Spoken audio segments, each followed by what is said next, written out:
प्यारे बच्चों, आज मैं फिर से आप सबके लिए मछली का एक बहुत ही अच्छा सा पाठ लेकर के आई हूँ।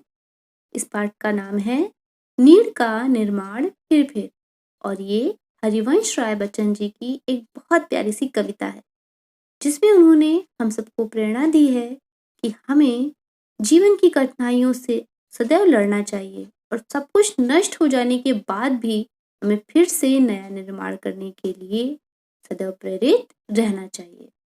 और इस कविता में कवि के जीवन का उल्लास और उत्साह छलक रहा है। तो आइए अब इस कविता को मेरे साथ हम एक बार सस्वर वाचन करते हैं, फिर हम इसका भावार्थ सीखेंगे। नीड़ का निर्माण फिर नेह का आह्वान फिर नीड़ का निर्माण फिर नेह का आह्वान फिर बह उठी आंधी की नभ में छा गया सहसा अंधेरा। धूल धूसर बादलों ने भूमि को इस भांति घेरा। धूल धूसर बादलों ने भूमि को इस भांति घेरा। रात सा दिन हो गया फिर रात आई और काली। लग रहा था अब न होगा इस निशा का फिर सवेरा। लग रहा था अब न होगा इस निशा का फिर सवेरा।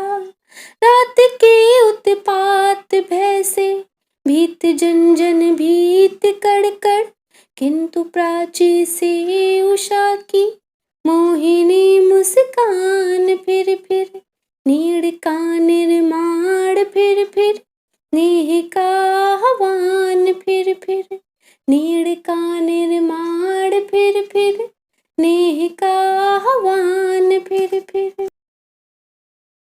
बच्चों, इस कविता में हमें चिड़िया के घोंसले के माध्यम से जीवन में कठिनाइयों से लड़ने और नवनिर्माण करने की प्रेरणा दी गई है। नीड़ का अर्थ होता है चिड़िया का घोंसला, और इस कविता में एक ऐसे समय का वर्णन किया गया है कि जब आंधियों के आने से चिड़िया का घोंसला टूट जाता है, लेकिन फिर भी वो चिड़िया अपने जीवन में कभी भी हार नहीं मानती और तूफान के बीच जाने के बाद वो फिर से उसी उत्साह और लगन से अपने घोंसले को दोबारा बनाने लगती है। तो यही प्रेरणा हमको भी दी गई है कि हमें जीवन में सब कुछ नष्ट हो जाने पर भी हार नहीं माननी चाहिए। तो आइए इसका अर्थ समझते हैं। नीड़ का निर्माण फिर नेह का आह्वान फिर। इसमें कवि कह रहे हैं कि चलो फिर से घोंसले का निर्माण करते हैं और फिर से प्रेम और स्नेह का संदेश सभी में फैलाते हैं। बच्चों, नेह मीन्स प्रेम और स्नेह, आह्वान मीन्स आमंत्रण देना। बह उठी आंधी की नभ में छा गया सहसा अंधेरा, कि ऐसा लग रहा था कि आकाश में आंधी चल रही है और चारों तरफ अंधेरा छा गया है। बच्चों, नभ मीन्स आकाश। मैं इसका और भी पर्यायवाची आपको बता देती हूँ।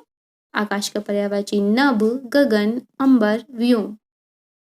धूल धूसर बादलों ने भूमि को इस भांति घेरा, और धूल से भरे हुए बादलों ने धरती को इस तरह से घेर लिया कि लग रहा था कि रात सा दिन हो गया फिर रात आई और काली। कि ऐसा लग रहा था कि दिन जो है वो बिल्कुल रात जैसा हो गया है, और जब रात आई तो वो और भी काली थी।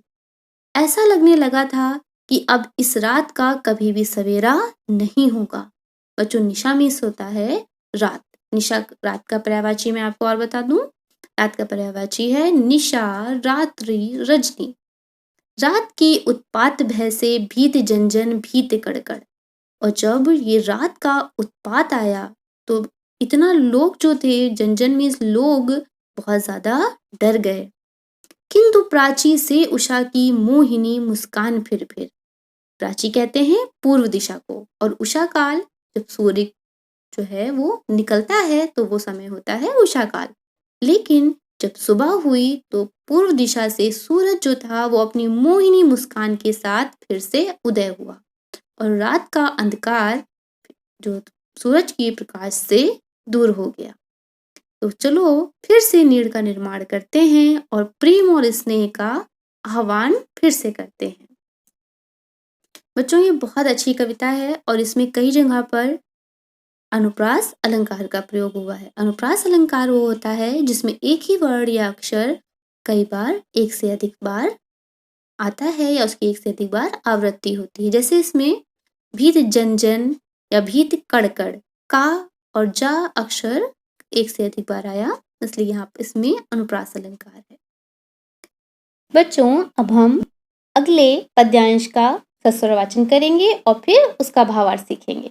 तो आइए मेरे साथ इस पद को गाते हैं।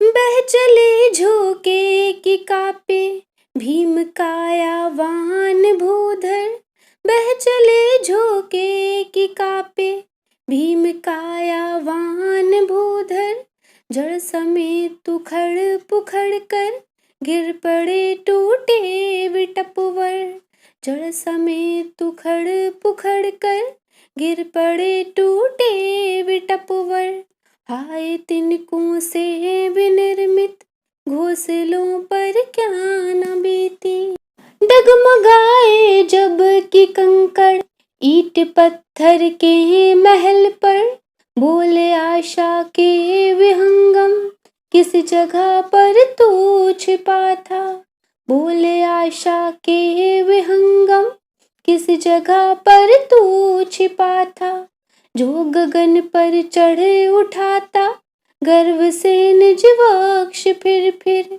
नीड़ का निर्माण फिर नेह का आह्वान फिर नीड़ का निर्माण फिर नेह का आह्वान फिर नीड़ का निर्माण फिर नेह का आह्वान फिर।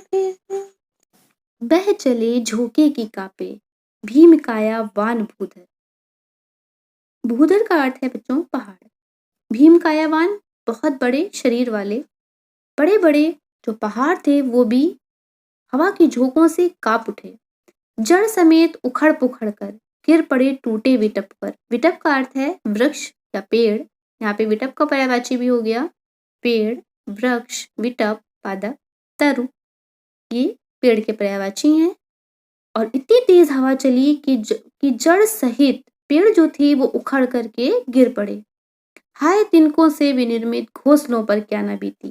तो अब आप खुद ही सोचिए कि उस समय जब इतने बड़े बड़े वृक्ष और पहाड़ टूट उखड़ पुखड़ कर गिर गए तो जो घोंसले होते हैं तिनकों से बने हुए उनकी क्या दशा हुई होगी।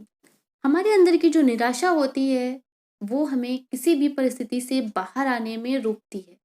तो कवि यहाँ पे कह रहा है कि हमारे अंदर जो आशा रूपी पक्षी है वो कहीं छिपा रहता है।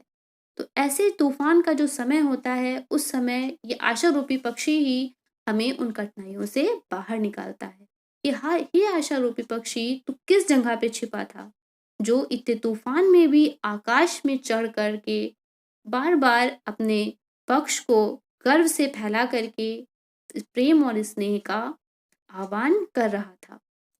तो चलो फिर से हम घोंसले का निर्माण करते हैं और संसार में प्रेम और स्नेह का आह्वान करते हैं। बच्चों, आपने मेरे साथ इस कविता का सस्वर वाचन भी किया और भावार्थ भी सीखा। मैं आशा करती हूँ कि आप सबको इस कविता में दिया हुआ संदेश समझ में आया होगा और आप उसे अपने जीवन में सदैव जरूर अपनाने की कोशिश करेंगे। आइए अब हम हरिवंश राय बच्चन जी के बारे में थोड़ा सा जान लेते हैं जिन्होंने इस कविता को लिखा था। डॉक्टर हरिवंश राय बच्चन जी का जन्म 27 नवंबर सन 1907 ईस्वी को प्रयाग में हुआ था।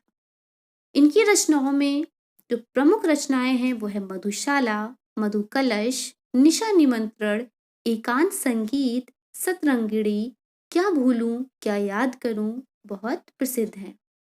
और इनका निधन 18 जनवरी सन 2003 ईस्वी को मुंबई में हो गया। और एक रोचक बात मैं आपको यहाँ पे बताती हूँ, डॉक्टर हरिवंश राय जी जो हैं वो इस समय जो अभिनेता हैं अमिताभ बच्चन जी उनके पिता हैं। बच्चों, हरिवंश राय बच्चन जी की कृति या रचना दो चट्टानें को सन 1968 में साहित्य अकादमी पुरस्कार से भी सम्मानित किया गया था और भारत सरकार द्वारा इनको सन 1976 में साहित्य और शिक्षा के क्षेत्र में पद्म भूषण से सम्मानित किया गया।